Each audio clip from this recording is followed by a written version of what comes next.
안녕하십니까. 지역 MBC 공동기획 자치분권 대학 특강 똑똑 자치분권입니다.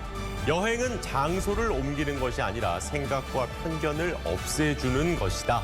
이 프랑스 작가 아나톨이 남긴 말인데요.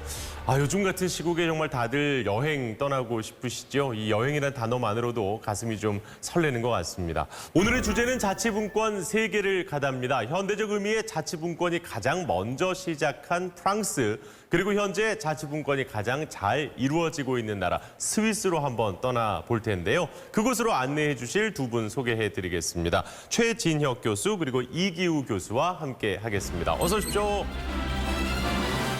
자치분권을 찾아 떠나는 유럽 여행 첫 번째 여행지로 함께 떠나보시죠.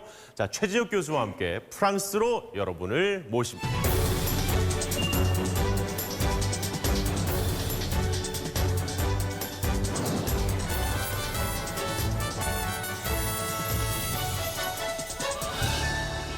네, 반갑습니다. 오늘은 우리가 자치분권으로 만나는 프랑스 편이 되겠습니다. 프랑스 나라의 자치분권 제도가 어떻게 탄생되고 오늘날까지 이어져 오고 있는가? 왜 그들은 자치분권 정책을 펼 수밖에 없었는가? 이런 질문을 통해서 프랑스의 지방민주주의 제도를 이해하는 그런 시간이 됐으면 좋겠습니다. 우선 프랑스라고 하는 나라는 유럽 국가에서 사실은 대륙계 국가라고 이렇게 얘기를 하고 있습니다. 프랑스는 자코방이즘과 나폴레옹이즘, 그거에 따라서 도청 체제로서 설명되어질 수 있는 지방 민주주의 체계다. 이것이 정확한 답이 될 것 같습니다. 프랑스의 지방자치 체제는 결국 자코방주의와 나폴레옹주의에 각인된 도청 체제라고 얘기를 하고 있는데, 우리가 자코방주의라고 하는 것은 1789년에 프랑스 대혁명을 통해서 우리가 알 수 있는 그런 내용이 되겠습니다. 프랑스에서의 그 과거의 중세 시대 그 여러 가지 다양한 제도, 그것들이 움직여 다니고 있었던 그런 내용들이 이제는 절대 왕정 국가에서 이루어져 왔던 우리가 루이 까토즈, 거기에서 루이 세즈라고 하는, 마지막에 루이 세즈가 결국은 왕정 체제를 무너져 가지고 우리가 대혁명이 일어난다라고 하는 그런 얘기들을 알고 있습니다만은, 거기에서 결국은 어떤 정치 권력들이 싸움이 이루어지고 있는데, 한쪽이 자코방주의고 한쪽은 지롱당이었다라는 겁니다. 그래서 지롱당이라고 하는 것은 당시에 프랑스라고 하는 나라를 연방주의 국가로서 만들어 나가려고 하는 그런 세력들이었다라는 거죠. 그런 반면에 자코방은 결국은 국가를 단일한 국가 체제 속에서 강력하게 중앙 집권 체제로서 끌고 가겠다라고 하는 그런 세력이었다라는 겁니다. 그런데 프랑스의 역사의 주인은 자코방이 승리하게 됐다라는 겁니다. 1789년 이후에 일어나는 우리가 국민공예를 통해서 로베스피에르라든지 이 강력한 공안 정치를 해나가면서 우리가 프랑스를 굉장히 두렵게 했던 그런 시대적인 상황들이 그 자코방주의와 연결돼서 움직이고 있었던 그런 내용이 되겠습니다. 결과적으로는 자코방주의가 중앙 집권 세력들을 만들어내는 그런 내용이 되었고, 그것이 더 나아가서는 나폴레옹이 등장함으로써 초중앙 집권 체제로서 끌고 갈 수밖에 없었던 내용이 되겠습니다. 그래서 나폴레옹이 등장하면서 나온 것이 도지사 제도라는 겁니다. 프레페 제도라고 하는 거죠. 그래서 그 프레페 제도를 통해서 지역을 다스려 나가려고 하는 그런 모습이 있었다. 왜? 지방은 아직 미숙하기 때문에 중앙에서 뭔가 지도해 줘야 된다. 그래서 중앙이 후견인 역할을 했다. 그래서 le système de tutelle, 하는 용어가 나오기 시작한 겁니다. 자, 그래서 프랑스의 국가의 성격은 매우 중앙 집권적인, 국가가 강한 그런 나라의 성격을 가지고 있다는 겁니다. 그래서 우리가 지방정부라고 하는 용어를 우리나라에서 지금 쓰고 있습니다만은, 프랑스는 지방정부라는 용어를 쓰지 않고 지방자치단체라는 용어를 쓰고 있다는 겁니다. 국가가 지방자치단체의 법인격을 부여해서 그들로 하여금 자율과 책임하에서 이를 처리해 나갈 수 있도록 주민들에게 행재정 서비스를 창출하고 배분하고 관리해 나가는 이런 모습들을 자치단체에 부여해서 처리하게 하겠다라는 성격이 바로 중앙 집권 국가 체제에서의 프랑스의 모습이었다, 이렇게 이해하면 되겠습니다. 자, 그래서 프랑스의 또 권력이라고 하는 구조를 우리가 국가와 지방자치단체를 보게 되면 우리가 현대에 들어와서 특히 드골이 얘기하고 있는 오공화국의 헌법의 정신에 따르면은 권력이 사실은 대통령제 시스템과 의원 내각제의 시스템을 두 가지를 절충하고 있다라는 거죠. 그러나 이제 권력의 분리라고 하는 것은 결국은 우리가 미국의 대통령 중심제 국가 그런 쪽에서 얘기를 할 수도 있고 우리나라도 역시 그런 부분에서 분리 얘기하고 있습니다만은 프랑스 역시 권력을 대통령과 의회의 분리를 통해서 일을 처리해 나가려고 한다. 그러니까 사실은 권력의 융합과 분리가 같이 작동하고 있는 프랑스는 두 가지 이원 집정부제라고 하는 그런 성격으로 국가를 리드해 나가고 있다. 자, 그래서 프랑스라고 하는 나라는 국가가 이원 집정부제로 얘기가 되는 것인데 그 이원 집정부제의 포인트는 뭐가 되겠습니까? 우리가 의회 민주주의에서 의회에 절대 다수를 준 정당 대표가 사실은 수상을 집행부를 이끌어 나가야 된다라고 하는 것이죠. 근데 사실은 집행부의 중요한 포인트는 대통령이 또 권한을 가지고 있는 겁니다.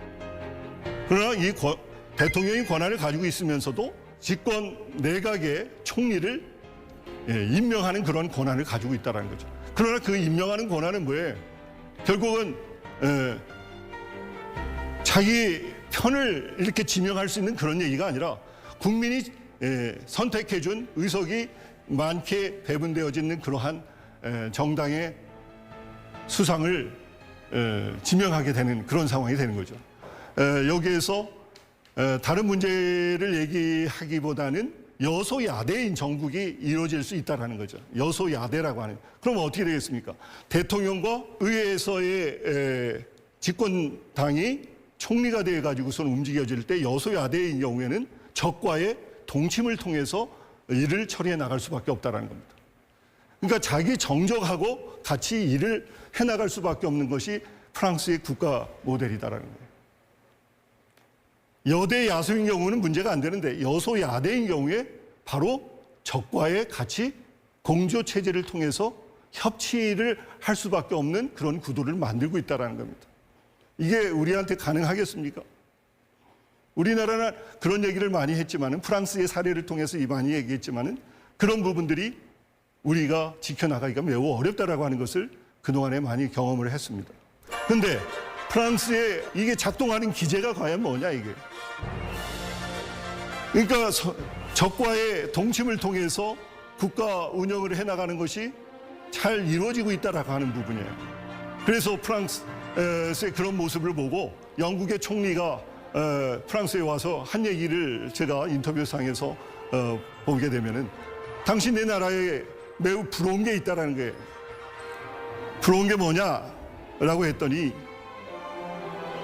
축구 잘하는 거 하고 이 정치 체제 속에서 이루어지고 있는 어떻게 당신의 정적과 함께 일을 그거를 국가 일을 논의하면서 잘 풀어나갔냐 그런 제도를 만들어 놨느냐 이것이 영국에서 굉장히 부러워하는 얘기다. 그래서 우리가 얘기하는 협치의 문화를 정치 문화를 만들어 놨다라고 하는 그런 얘기가 될 수 있을 것 같습니다. 그러면서 이제 프랑스 지방자치단체에서는 우리가 국가 밑에 지방자치단체라고 하는 것을 세 개를 놔둬서 3계층을 하고 있어요. 그 3계층이 뭐냐? 제일 큰 광역자치단체로서 헤즈용이라고 하는 우리는 그냥 레즈용이라고 얘기하지만은 거기에서는 헤즈용이라고 하는 그런 광역자치단체와 중간에 있는 네박드몽이라고 하는 중간자치단체를 두고 그다음에 기초자치단체라고 하는 꼬뮌을 두고 있는 겁니다. 국가와 헤즈용, 네박드몽, 꼬뮌이라고 하는 그 체제가 서로 연계 협력 시스템으로서 이루어지고 있다는 거죠. 그래서 그것을 우리가 이상적으로 설명하기 위해서 결국은 정치적, 행정적 라인으로 구분을 해본다고 한다면은 아까 얘기하는 국가의 대통령과 총리, 수상과 그 밑에 있는 헤즈용 자치단체의 네박드몽 자치단체의 프레페가 연결이 되어 있다는 거죠. 프레페가 지방을 다스리는 그러한 중요한 사람으로서 거기 내려와 있는 겁니다. 중앙에서 내려오는 게 아니라 지방에서 뽑아서 의회에서 연결되어진 그러한 시장을 두고 있다는 겁니다.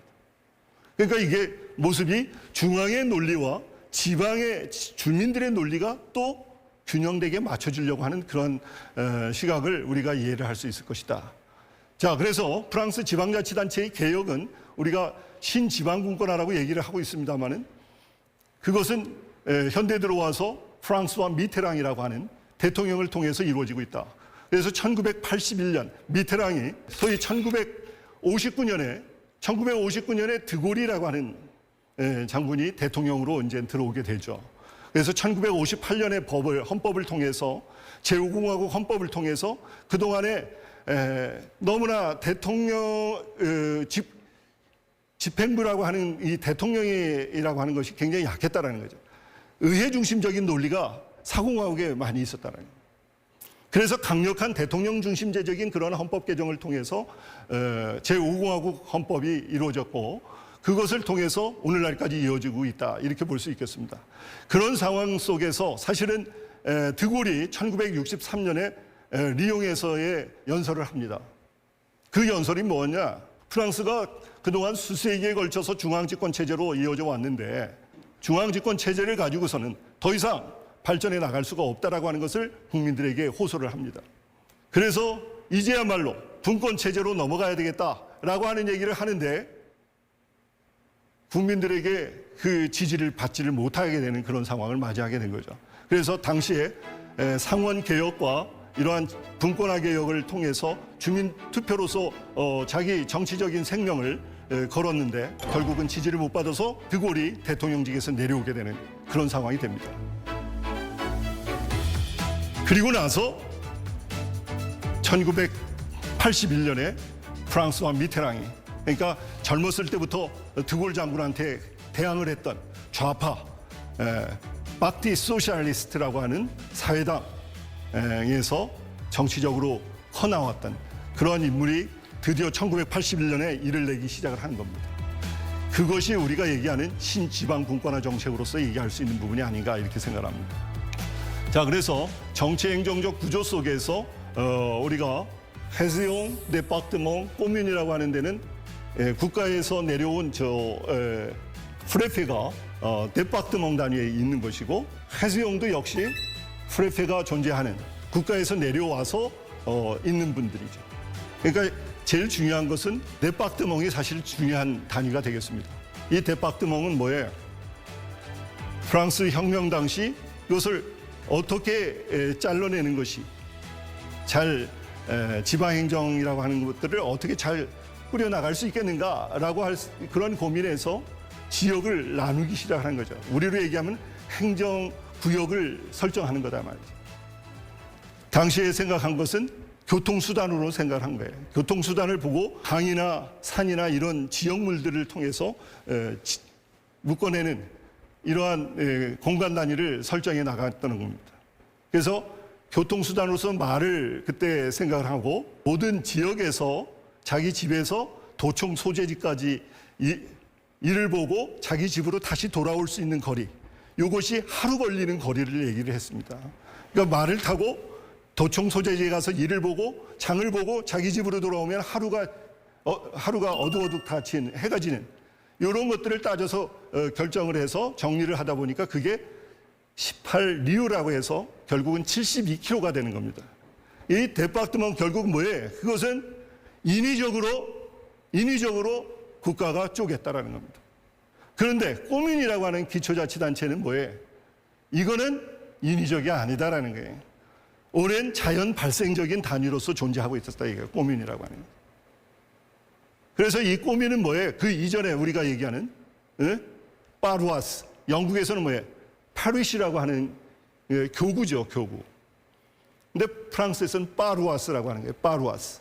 이 파루아스라고 하는 것은 중세 그 앙시앙 레즘이라고 하는 그 구체제, 그 과거의 구체제라고 얘기들을 많이 하죠. 앙시앙 레즘. 그 구체제 속에서 모순되어졌던 그렇게 될 수밖에 없었던 게 뭐냐면은 그때 지역은 군사 지역도 있었고 행정 지역, 사법 지역, 종교 구역 이런 것들이 다 나눠져 있었다는 거예요. 그러다 보니까 이게 중첩돼서 여러 가지 혼란스러운 거예요. 그래서 이것을 뭔가 단일화시키는 작업이 이제 구체제의 모순을 극복한다라고 하는 거에서도 나올 수 있는 얘기인데 그러나 그게 파루아스라고 하는 페르시아 같은 얘기는 교구였다라는 거죠. 그러면 그 교구가 결국 발전이 돼서 꼬뮌화되는 기초자치단체가 되는 거죠. 지방민주주의의 기초세포로서 작동하는 것이 바로 이 꼬뮌이다. 이렇게 보고 있었던 겁니다. 그래서 프랑스에서도 물론 중앙집권국가지만은 자연 발생적으로서 만들어져 있는 이러한 교구 단위로 있는 주민자치조직 이런 부분들이 작동하고 있다는 거죠. 그래서 이런 부분을 잘 활성화시키는 것이 지방민주주의를 건강하게 할 수 있는 것이 아니냐 이런 논리를 가지고 알렉시스 드 또크빌이 얘기를 하고 있는 겁니다. 자, 그래서 프랑스는 우리가 공화국 체제를 만들어 나간 거죠. 1789년에 대혁명 루이 세즈라고 하는 의미를 단두대 이슬로 사라지게 했습니다. 우리가 국민 공예를 만들고 프랑스를 단일한 국가 체제. 왜? 자코방주의들은 단일한 국가 체제로 가자는 거죠. 연방 국가로 가자는 게 아니잖아요. 그래서 단일한 국가. 그래서 라 프랑스 에뚜인네 하나다 이게 완이다 이게 에뚜인네 그리고 앵디비즈블라 나눠질 수 없다라는 거예요. 나눠서 할 수 있는 게 아니다라는 거예요. 그래서 이게 상당히 와닿는 얘기예요. 우리가 주권을 나눠 가질 수가 없다라는 거예요. 프랑스는 하나의 국가다. 나눠 가질 수가 없다. 이런 표현들을 합니다. 우리나라는 지금 혹시나 과거에 보면은 지방행정 체제 개편이라고 얘기를 하면서 보다 많은 자치를 해나가기 위해서는 연방제적인 그런 것들을 가져가야 된다. 이런 논리에서 강소국 연방제적인 그런 얘기가 있었던 것 같아요. 그래서 영남권, 호남권, 충청권을 이렇게 하나로 해서 그것을 따로 연방제처로 가는 것이 어떠냐. 그런 행정구역 개편으로서 가는 내용들도 있었다라는 거죠. 그러나 프랑스에서는 그것을 허용하지 않는다라는 거죠. 자, 그래서 그런 부분에 대해서 우리가 수평적 관계의 정치 영역을 한번 또 바라봐야 될 것 같아요. 그래서 수평적 정치 영역은 국회와 해수용이라고 하는 해수용의회, 네파르트먼의회, 꼬뮌의회 여기에 정치 영역이 어떻게 작동하고 있느냐. 이것이 서로 긴밀한 연대 관계 속에서 이루어지고 있고 굉장히 대등한 관계, 수평적 관계에서 이루어지고 있다는 얘기예요. 국회가 있어도 네파르트먼의회, 해수용의회, 꼬뮌의회 의원들하고 이 높낮이가 있는 게 아니다라는 거죠.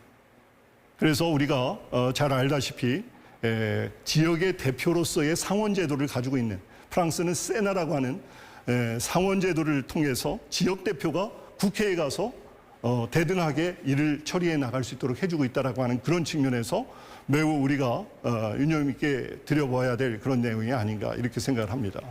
행정 영역은 뭐예요? 결국 우리가 국회에서 대통령과 수상이 이원 집정부제로서 연결해서 그중에 이제 내무부 장관이 상당히 역할을 하겠죠. 내무부 장관이 그 프레페를 통해서 지방을 다스려 나가라고 하는 거죠. 이 지방을 강력하게 통치해 나가는 거예요. 통제하고 중앙정부의 중앙통제권이 상당히 강할 수밖에 없는 그런 부분들이죠.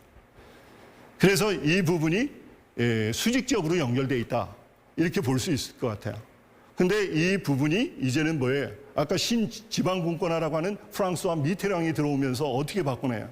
이 프레페라고 하는 것이 집행부, 도의회 의장이 있으면서도 의장은 의장이고 이쪽에 도지사가 모든 집행부 역할을 했다라는 거죠. 과거에 우리나라도 그런 부분이 있지 않습니까? 1991년에 우리가 지방의회 만들어 놓고 95년 자치단체장을 선출하기 이전까지는 뭐였어요? 중앙정부가 임명을 했지 않습니까?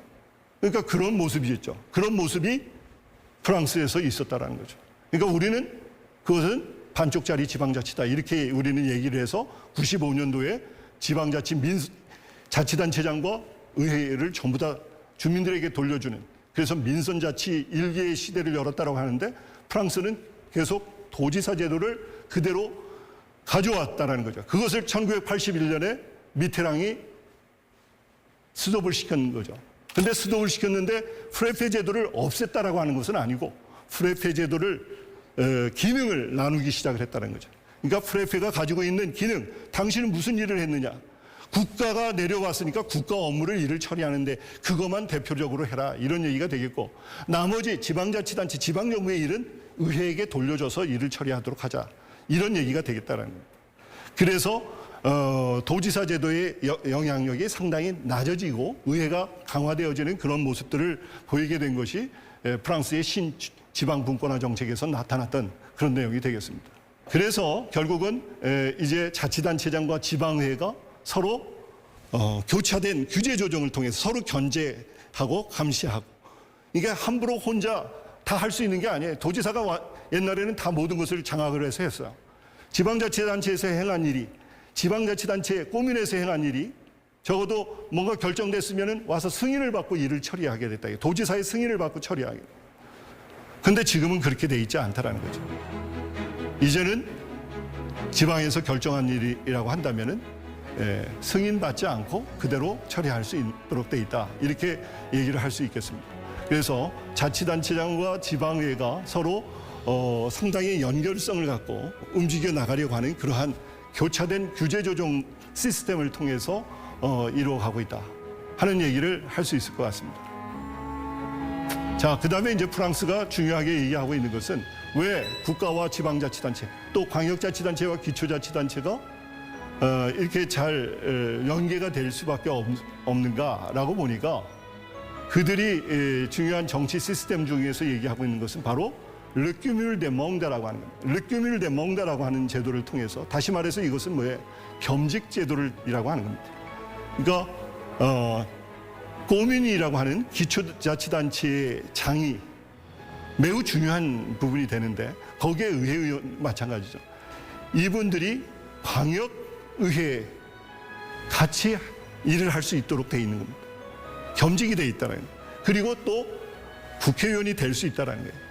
그 중에서는 국회의원도 역할을 하고 있다는 거예요. 그러니까 자기가 국회의원을 하고 있는 거죠. 국회의원을 하고 있는 거예요. 그러니까 우리나라로 보면 왜 한 사람이 이렇게 여러 가지 일을 하느냐? 이건 우리한테 맞지 않는다. 지금 말이에요. 일자리를 찾아 나가야 되는데 한 사람이 그렇게 많은 것을 차지한다고 하면 되겠느냐? 이런 정서가 있을 수 있을 것 같아요, 우리나라. 근데 그들은 그것을 매우 중앙과 지방, 그리고 광역과 기초가 상당히 연계 협력할 수 있는 그런 고리로서 보고 있다는 거예요. 그래서 일례를 들자면은 지방자치단체장, 꼬민이라고 하는 기초자치단체장이 결국은 가장 중요한 자리가 되는데, 그거하고 도의 의회의장, 이런 분들의 자산을 가지고 국회의원들을 같이 하면서 지역의 문제를 국가에 가서 잘 소상하게 얘기하고 그거에 따라서 정책이 바르게 만들어질 수 있도록 하는 역할을 하고 있다는 거예요. 그래서 물론 여기에 대해서 문제를 많이 제기를 합니다. 결국은 겸직제도는 이런 것을 얘기하지만 사실은 뭐예요? 권능과 보수를 더 많이 받으려고 하는 거 아니냐, 이런 비판이 있는 겁니다. 그래서 그런 부분들을 줄여나가자고 하는 것이 프랑스의 정치사에서 이루어졌던 그런 내용이 되겠습니다. 자, 그래서 지방자치단체 간의 협력 체계가 활성화되어 있다고 하는 것은 이러한 내용이 되겠고요. 그 다음에 이제 우리가 지방자치단체가 사실은 아까 꼬민이라고 하는 것이 36,763개에서 지금 35,000 몇 개로 이렇게 통합되어 가지고서 움직이는 그런 상황이 됐는데, 36,000개 정도의 꼬민이 있는 것이고, 그다음에 대박드멍에 한 100개, 지금 101개로 돼 있는데 96개가 본토에 있고, 이런 거를 보게 될 때 너무나 자치단체가 나눠져 있다라는 거예요. 꼬민이라고 하는 것이 너무 많이 나눠져 있어요. 그러니까 90% 이상이 다 2,000명 미만에 있는 자치단체다라고 보면 되는 겁니다. 2,000명이 안 되는 거예요. 그러니까 이런 상황 속에서 주민들과의 그런 풀뿌리 민주주의를 또 활성화할 수 있는 그런 부분이 될 수 있겠습니다만은 어떻게 되겠어요? 굉장히 비효율적이죠. 일을 하게 될 때는 매우 비효율적인 부분이 있다는 거예요. 그래서 이것을 묶어내기 위해서 우리가 협력체계의 활성화를 얘기하고 있는 겁니다. 그래서 프랑스는 중앙 집권적인 행정 시스템이 너무 강하게 이루어진 그러한 역사적인 배경 속에서 있다 보니까 1981년 지방분권화 정책이 시행되면서도 불구하고 결국은 분산행정이 상당히 강한 것이 아니겠느냐. 그러니까 분산이라고 하는 것은 결정 권한이 위치 이동만 하는 거다는 거죠. 그래서 분산됐다라고 하는 것이고 결정 권한이 지방에 내려가는 것을 우리가 분권 행정이다 이렇게 얘기한다고 한다면은 이러한 지방 분권화 정책이 자치분권 정책이 지금 계속 시행되고 있음에도 불구하고 그것은 분산 행정의 영향을 받고 있는 부분이 아니냐. 그래서 분산 행정 속에 분권 행정으로서 이해를 할 수 있는 부분이 아니냐. 이렇게 해석할 수도 있겠다라는 겁니다. 또 혹자는 분권 행정을 얻고 가는 분산 행정이다. 내지는 분산 행정을 얻고 가는 분권 행정이다. 뭐 이런 표현들로서 프랑스의 지금 자치분권 정책을 비판하는 그런 모습으로도 볼 수 있겠다. 그것이 마치 우리나라가 지금 하고 있는 자치분권 정책도 역시 중앙정부 중심으로 논리가 작동되고 있는 그런 부분들이 많이 있는 것을 보게 되면은 역시 우리의 자치분권의 내용들이 프랑스의 대륙계 국가의 그런 모습의 DNA 구조가 있다고 한다면 그거에 상당히 유사하다 이렇게 볼 수 있겠다. 그래서 저는 그러한 자치분권의 궤가 우리나라는 대륙계에 상당히 영향을 받고 지금도 가고 있다. 그래서 그런 부분에 있어서의 우리 자치분권 정책이 대륙계 국가의 분산행정 속의 분권행정으로서 우리가 요약을 할 수 있는 부분이 아니겠는가. 이렇게 정리를 해볼 수 있겠습니다. 장시간 또 공부해 주시느라고 수고해 주신 여러 많은 학생분들에게 감사의 말씀을 드리면서 이런 정도에서 마무리를 하겠습니다. 수고하셨습니다. 감사합니다.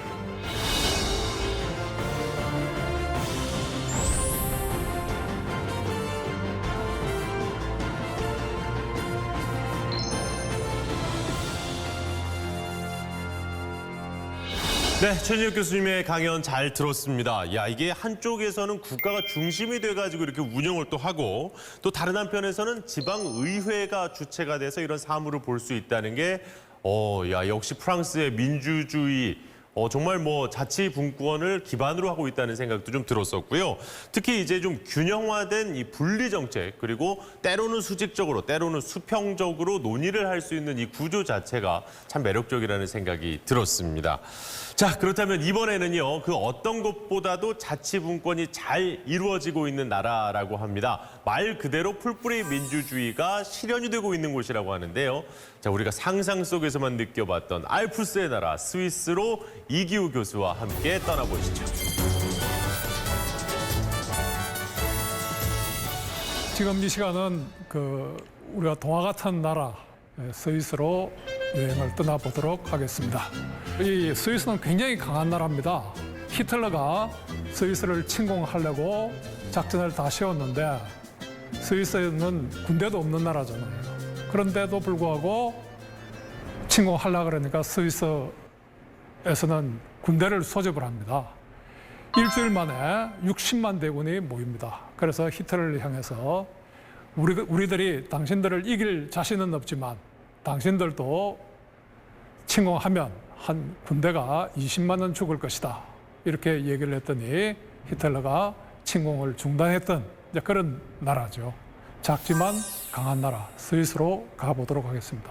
그 저력이 어디서 나오느냐? 오늘 우리가 공부를 하려고 하는 스위스의 풀뿌리 자치를 보겠습니다. 우리나라에서 지금 풀뿌리 자치를 하겠다고 뭐 주민자치회를 하느니 안 하느니 뭐 이런 얘기들을 하고 있는데 정말 풀뿌리 자치가 어떻게 이루어지고 있는지 그 구체적인 현장으로 가보도록 하겠습니다. 먼저 왜 스위스를 우리가 알아야 되는가 한 그 문제부터 우리가 살펴보도록 합시다. 스위스는 세상에서 가장 행복한 나라 중에 하나입니다. 또 스위스는 가장 잘 사는 나라, 번영하는 나라 중에 하나입니다. 그래서 우리가 3월 21일이 되면 유엔에서 세계 행복 지수를 발표를 하죠. 거기에 항상 1위에서 5위 사이에 위치하는 나라, 그게 스위스입니다. 다음 500만 이상의 국가 중에 세계에서 가장 1인당 국민 소득이 높은 나라가 스위스죠. 물론 룩셈부르크라고 조그만 나라, 뭐 인구 60만이 안 되는 뭐 그 나라가 조금 더 높긴 합니다만은 인구 500만 이상의 국가 중에는 가장 소득이 높은 나라, 그게 이제 스위스죠. 그래서 나는 스위스를 여행할 때마다 정치인을 만나거나 학자를 만나거나 또는 일반 사람들을 만날 때 항상 두 가지를 물어봅니다. 스위스 국민이 왜 그렇게 행복한가? 그다음에 스위스 국민이 왜 그렇게 잘 사느냐? 두 가지를 물을 때 답은 그러니까 똑같은 질문을 계속 하다 보면 공통점이 이렇게 도출이 돼요. 그래서 항상 빠지지 않는 얘기가 스위스에서의 이 지방 분권 내지 자치, 그다음에 직접 민주주의 두 가지 얘기가 항상 공통 요소로 나오는 것을 알 수가 있습니다. 오늘은 바로 풀뿌리에서의 자치, 풀뿌리에서의 직접 민주주의 그런 것들을 살펴보자 합니다. 그 스위스는 인구가 한 60만 정도 되는 나라죠. 그리고 언어가 4개 국어로 되죠. 독일어, 프랑스어, 이탈리아, 레토론. 그 중에서 독일어를 쓰는 비중이 한 5% 정도 되죠. 불어를 쓰는, 프랑스어를 쓰는 지역, 그 국민의 한 22% 정도. 근데 그 레토로마너 같은 경우에는 0.5%입니다. 이것이 뭘 의미하느냐? 그 옆에 오스트리아가 있죠. 오스트리아는 거기도 다민족 국가입니다. 그런데 거기는 독일어로 통일해 버렸죠. 그런데 여기서는 1% 쓰는 그 언어도 살려주고 이탈리아가 한 8.3% 되는데 그것도 그대로 공용어로 쓰고 있죠. 이것은 바로 소수자를 존중하는 그러한 또 차이를 인정하고 다름을 존중하는 그런 그 스위스의 정신을 표현한 것이 아닌가 이렇게 볼 수 있습니다. 우리가 스위스의 지방분권의 국가다 이렇게 이야기하는데 1개의 연방과 26개의 칸톤, 그다음에 2,202개의 게마인데, 뭐 프랑스에는 꼬민이라 그러고 이탈리아에서는 꼬무네라 그러고 그 독일어로는 게마인데라 그러죠. 이런 기초지방자치단체가 2,202개가 있습니다. 근데 우리는 흔히 그 연방제도다 이라면 그 연방국가와 이 주 간의 관계만 생각하기 쉬운데 스위스에는 그렇게 생각하지 않습니다. 게마인데가 모여서 칸톤을 이루고 칸톤이 모여서 국가를 이룬다. 이런 의미에서 연방제도 이라면 연방, 칸톤, 지방자치단체인 게마인데까지 포함해서 연방제도를 논의하고 있다는 점에서 특이하고요. 또 이 스위스 연방제가 미국 연방제하고 굉장히 유사하게 형성이 되어 있습니다. 그래서 독일이나 프랑스에서는 주권은 분할할 수 없다 이렇게 생각하지만 스위스나 미국에서는 주권은 분할할 수 있는 것이다. 연방의 주권은 칸톤이 이양한 것이다. 그런데 칸톤이 이양하지 않은 주권은 여전히 칸톤이 향유한다. 이렇게 보고 있는 거죠. 그런 점이 가장 그 특징적인 그런 대상이라고 볼 수 있고요. 그 다음에 이 지방자치단체가 완전한 하나의 독립된 그런 지방자치단체고 자기 책임성을 가지고 있다 하는 점에 특징이 있고 독일이나 프랑스는 과세권이 없어요. 우리나라도 과세권이 없죠.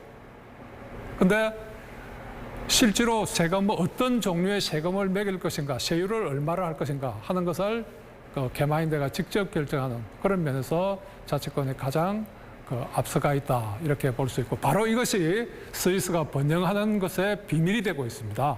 왜냐하면 지방끼리 이 세율을 가지고 혁신 경쟁을 하게 되는 거죠. 가능하면 적은 비용으로 많은 양질의 서비스를 어떻게 제공할 것인가 이 경쟁을 지방끼리 하고 있는 겁니다. 그래서 제가 바젤 대학의 총장을 지냈던 그 프라이 교수님한테 여쭤봤어요. 스위스가 왜 이렇게 잘 사느냐? 각 지방이 2,202개의 이 게마인데가 서로 잘 살기 위해서 서로 혁신을 하는데 이런 나라가 못 살면 이상하지 않느냐 하고 저한테 반문을 했습니다. 자, 아까 내가 자기 책임성이라는 얘기를 했는데요. 자기 책임성은 지방이 자신의 업무를 처리하는데 법에 어긋나지 않는 한 어떤 간섭도 하지 않는 겁니다. 그리고 그 결과에 대해서 책임을 지는 겁니다. 잘 되면 주민들의 편익이 늘어나는 것이고 잘못되면 주민들의 고통이 늘어나는 것입니다. 그 대표적인 사례로 그 로이크 바트라는 지역을 예를 들 수 있는데요. 이 지역은 인구가 한 1,300 명 정도 됩니다. 그런데 이게 이제 관광 지역인데 여기에 이 집행부에서 욕심이 나가지고 이 지역을 그 관광지로 더 개발해가지고 번성하게 만들겠다 이렇게 했는데 실패했어요.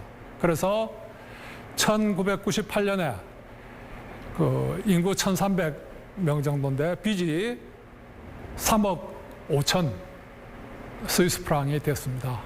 1인당 2억의, 우리 돈으로 치면 2억의 빚을 지게 되는 거죠. 그래서 이거를 칸톤이 좀 도와달라고 소송을 제기했는데 연방 대법원에서 거절합니다. 그건 당신들 책임이다.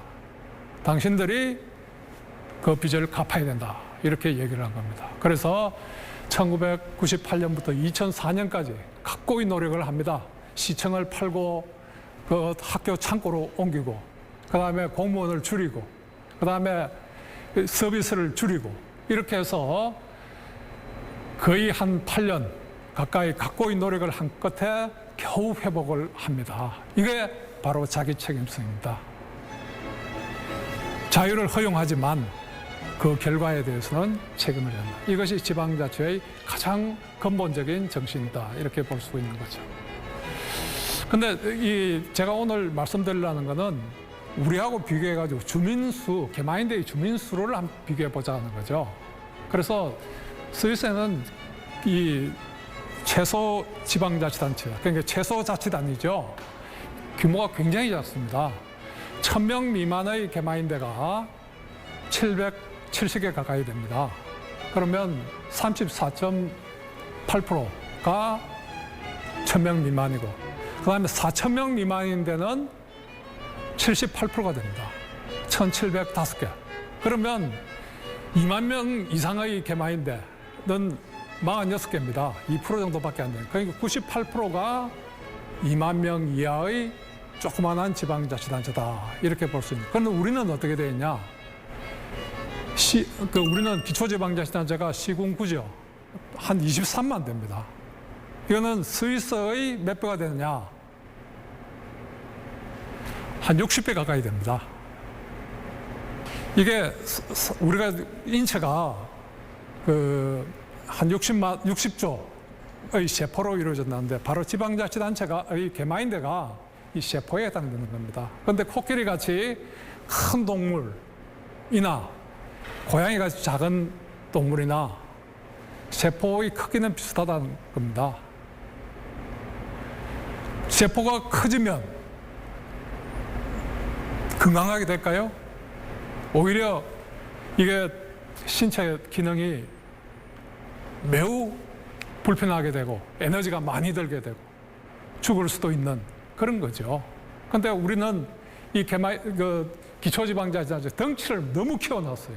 그렇기 때문에 이거를 유지하는데 너무 많은 노력이 들고 너무 많은 비용이 들고 또 더구나 주민들이 자치가 뭔지를 체감을 하지 못하도록 만들어 놓고 있는 거죠. 스위스의 애국심, 스위스의 국방력 어디서 나오느냐? 주민들이 우리 동네를 만드는 그 정신, 그 정신적인 그 사람들은 그걸 정신적인 국방이라 그럽니다. 내가 만든 동네니까 내가 총 들고 나와서 지킨다. 이런 마음이 생기는 거죠. 근데 우리는 이게 너무 크다 보니까 누가 다 해주는 거죠. 그러다 보니까 의존심만 들고 책임감도 없고 자치가 달성하려는 그러한 의무감, 책임감 이런 것을 기를 기회가 없어지는 거죠. 근데 아주 작은 지방자치단체, 스위스 가장 지방자치단체가 인구 9명입니다. 그 코리포라는 지역인데요. 그래서 오늘 강의를 위해서 몇 주 전에 찾아보니까 이 인구가 원래 13명이었는데 9명으로 줄면서 작년에 통합을 했더라고요. 다른 데하고. 근데 640명, 그 5개가 통합해서 640명인 개마인드를 만들었습니다. 스위스의 규모가 그렇습니다. 그런 데도 있더라. 그러면 이 작은 개마인드에서 어떤 사무를 하느냐? 우선 초등학교를 운영합니다. 또 김나지움 학업 과정을 운영을 합니다. 그 다음에 상수도, 전기, 가스, 그 다음에 도시계획, 경찰, 도로. 그러니까 우리가 시군에서 하는 일을 여기서 다 하는 겁니다. 그것보다 더 많이 하는 겁니다. 우리는 소방, 경찰 이걸 다 광역으로 올려버렸죠. 근데 여기서는 그 작은 지방자치단체에서 업무를 실제로 마을 사람들이 수행하고 있는 겁니다. 근데 우리 주민자치회, 풀뿌리 자치를 왜 안 하냐고 과거에 엄면하던 걸 또 없애버렸죠. 그랬더니 주민자치위원회를 만들고 주민자치회를 만들어서 하겠다. 그래서 그 기능이 뭐냐 하고 봤더니 그 우리 지방분권법에 보면 주민의 화합을 도모하고 기타 지역 발전을 위한 걸 하고 그 다음에 맡긴 일들을 한다. 이거는 하는 일이 없는 거죠. 그러니까 맨날 모여서 회의를 하고 하는데 실현되는 거는 거의 없는. 그러니까 실제로는 자치가 이루어지지 않는 이런 거를 지금 법제화하려고 하고 있는 거죠. 그래서 정말 제대로 된 풀뿌리 자치가 어떤 거냐 그런 걸 보기 위해서는 그 스위스의 사례가 많은 도움이 되지 않을까 이렇게 볼 수 있습니다. 그러면 이제 그 실제로 어떻게 운영되느냐 이거를 한번 살펴볼 텐데요. 이런 작은 지방자치단체들은 지방의회를 두지 않습니다. 그래서 주민들이 모여서 마을 총회에서 예산도 결정하고 시민권을 부여할 것이냐 말 것이냐도 결정하고 올해 세금을 얼마를 거둘 거냐도 결정하고 그래서 모든 중요한 결정이 이 주민총회에서 이루어지도록 되어 있습니다. 예, 그다음에 그 개마인대 안에서도 아까 말하는 주민총회도 직접 민주주의지만 중요한 안건을 주민들이 발의해가지고 또 주민들이 요구해서 직접 주민들이 표결로 결정하는 직접 민주주의도 실시하고 있는데요. 이게 그 1883년부터 2015년까지 그 제가 통계청에 물어봤어요. 몇 번 정도 했냐? 이러니까 68만 번 정도 했다고 그럽니다. 그럴 정도로 이 동네 일을 결정하는 것이 또 국가 일도 마찬가지입니다. 이것이 일상생활화된 그런 나라가 스위스다 이렇게 볼 수 있는 거죠. 그다음에 이제 마지막으로 조그만 마을 사례를 들겠습니다. 제가 가장 많이 갔던 지역인데 레겐스베르크라고 쭈리히에서 한 10분 거리에 있습니다. 이 지역에 가봤더니 인구가 473명 중에 취학 연령이 학생이 43명이었습니다. 그 중에 26명은 이제 김나지움 중학교 학생으로서 이웃 마을로 보내고 초등학생이 17명인데 이 사람들을 위한 학교가 있는데 그 학교를 개축할 거냐 아니면 새로 지을 거냐 이거를 이제 그날 주민총회 안건으로 이제 올라온 겁니다. 근데 마을 사람들이 어떻게 결정했느냐? 우리가 돈이 들지만 세금을 더 많이 내야 되지만 학교를 새로 짓자 이런 결정을 그날 저녁에 했어요. 그래서 내가 그 정치인들한테 물어봤어요. 아니 17명 정도면 그 이웃 큰 마을에 보내면 훨씬 싸게 되지 않느냐 이렇게 얘기했더니 그 사람들이 이렇게 대답을 했습니다. 만약에 저 학교를 초등학교를 없애면 젊은 사람들이 이 마을을 떠날 것이다. 그래서 우리가 세금을 더 많이 내야지만 하지만 학교를 유지하기로 했다. 이런 얘기를 했어요. 그래서 나중에 제가 한국 와서 그 학교를 검색을 해봤더니 그 학교가 칸톤 쭈리히에 있는 수많은 학교 중에 가장 우수한 학교 중에 하나였다.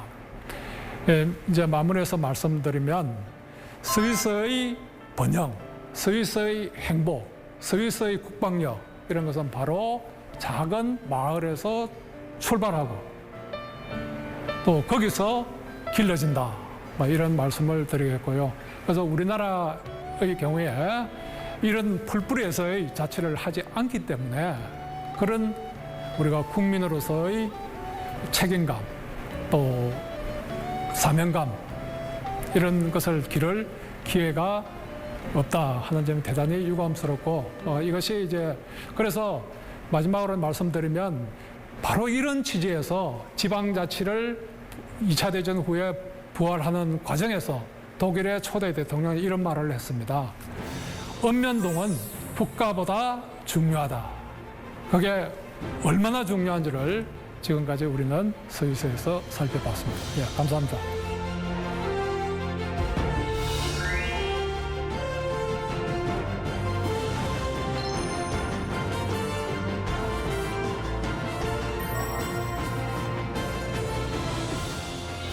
네, 최재혁 교수님 그리고 이기우 교수님 두 분 강연 잘 들었습니다. 야, 이게 사실 우리가 그 프랑스 하면은 보통 와인, 스위스 하면 보통 초콜릿 생각하는데 이렇게 좀 지방자치와 관련해서 어렵게만 생각했던 얘기를 너무 쉽게 설명을 해주셔서 잘 들었습니다. 먼저 우리 이 교수님께 이 우리나라는 이 세금을 뭐 이렇게 거의 지방세든 뭐든 간에 지방이 알아서 결정을 하지 못하는 구조잖아요. 근데 스위스의 조세 제도는 정말 좀 독특하다는 느낌을 많이 받았거든요. 그 부분 조금만 더 얘기를 해주실 수 있을까요? 가장 특징적인 게 이제 징수세율이라고 하는데 법정 세율이 있지만 네. 예산 상황에 따라서 예산을 크게 세우면 그 법정 세율의 보다 더 많이 걷는 거고 예산이 이제 줄어들면 그걸 적게 걷는 거죠. 그렇기 네. 때문에 조세 가격이 확실하게 형성되는 거죠. 근데 이제 우리나라 같은 경우는 재산세가 막 집값이 막 올라가지고 예산하고 상관없이